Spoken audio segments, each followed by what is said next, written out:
তোমার আমার স্বাদের রান্নাঘরে আপনাদের সবাইকে স্বাগত। তো আজকে আমি নিরামিষ আলু পটল আর ছোলা দিয়ে একটা সবজি বানাবো। আলুগুলো আমি ঠিক এই সাইজে কেটে নিয়েছি, ডুম ডুম করে।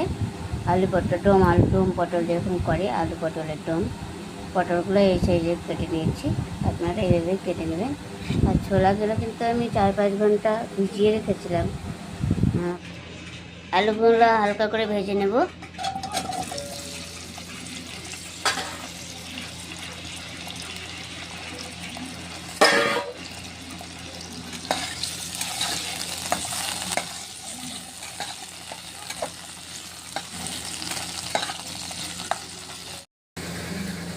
আলুগুলো ঠিক হালকা লাল লাল করে ভেজে নেওয়া হয়েছে। এবারে আলুগুলো আমি তুলে নেব। একইভাবে আমি পটলগুলো ভেজে নেব। পটলগুলো দিয়ে দিলাম একটা তেলের মধ্যে।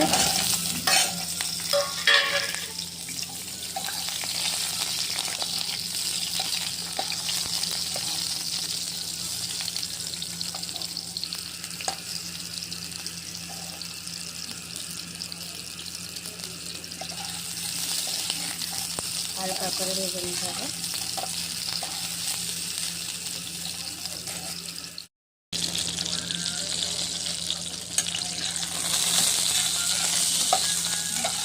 পটলগুলো আমার ভাজা ভাজা হয়ে গেছে।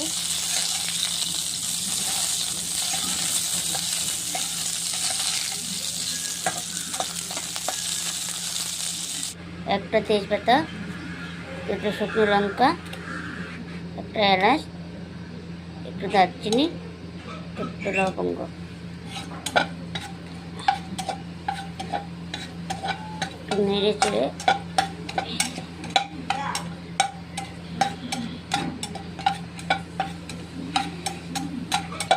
আমার ভাজা হয়ে গেছে। ভেজে রাখা পটল আলু এর মধ্যে দিয়ে দেবো।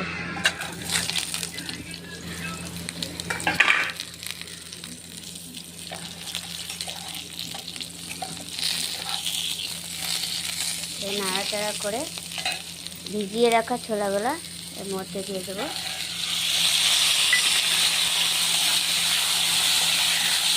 হালকা নাড়াচাড়া করে 2 মিনিটের মধ্যে 2 মিনিটের জন্য ঢেকে রাখবো। ঢাকনাটা খুলে দেখি।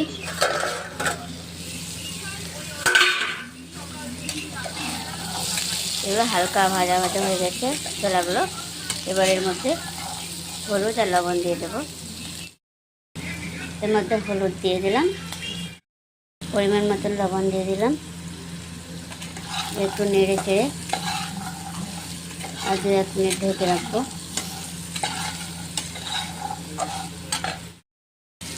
নেড়ে দেখি ছোলাটা সিদ্ধ হয়েছে কি।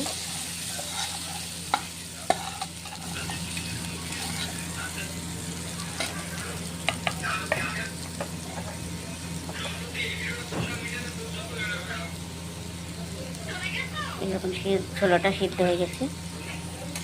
এর মধ্যে আমি এবার মশলা দিয়ে দেব। কাঁচা লঙ্কার আদা আমি বেটে রেখেছিলাম, এটা দিয়ে দিলাম। এবার আমি এর মধ্যে দিয়ে দেবো জিরার গুঁড়ো 1/2 চামচ, ধনিয়া গুঁড়ো 1/2 চামচ। এর মধ্যে দেবো অল্প একটু লঙ্কার গুঁড়ো, কারণ আমি এখানে একটু ঝালটা বেশি দিলাম। কাঁচা লঙ্কা দিয়েছি 4-5টা, অল্প একটু লঙ্কার গুঁড়ো দিলাম। আপনারা আপনাদের মন মতো ঝাল যখন দেবেন। এবার এটা নাড়াচাড়া করে এর মধ্যে হালকা একটু জল দিয়ে ঢেকে দেবো।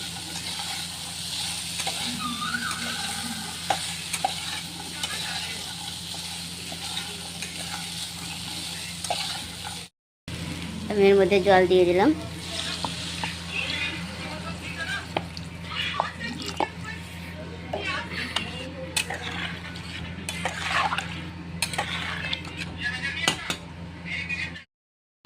আমি এবার ঢেকে রাখবো 15 মিনিট মতো। প্লেটটা উঠিয়ে দেখি তরকারিটা কত হলো। দেখুন বন্ধুরা, কত সুন্দর লাগছে। আলু সিদ্ধ হয়ে গেছে। দেখুন বন্ধুরা, আলু সিদ্ধ হয়ে গেছে। এবার এর মধ্যে একটু হালকা একটু আমি চিনি দিয়ে দেব।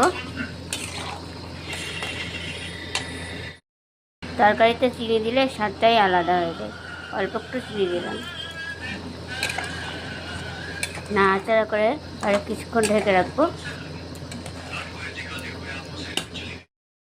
সামান্য একটু গরম মশলা গুঁড়ো দিয়ে দিলাম। এবার গ্যাসটা বন্ধ করে দেব। তরকারিটা নামিয়ে নিয়েছি। দেখুন কত সুন্দর লাগছে। আপনারা অবশ্যই একবার বাড়িতে বানিয়ে দেখবেন। ভিডিওটা ভালো লাগলে লাইক, কমেন্ট, শেয়ার করে দেবেন। ভিডিওটা দেখার জন্য ধন্যবাদ। তো আমি এখানে শেষ করছি। আবার আপনাদের কাছে নতুন রেসিপি নিয়ে হাজির হব পরবর্তীতে।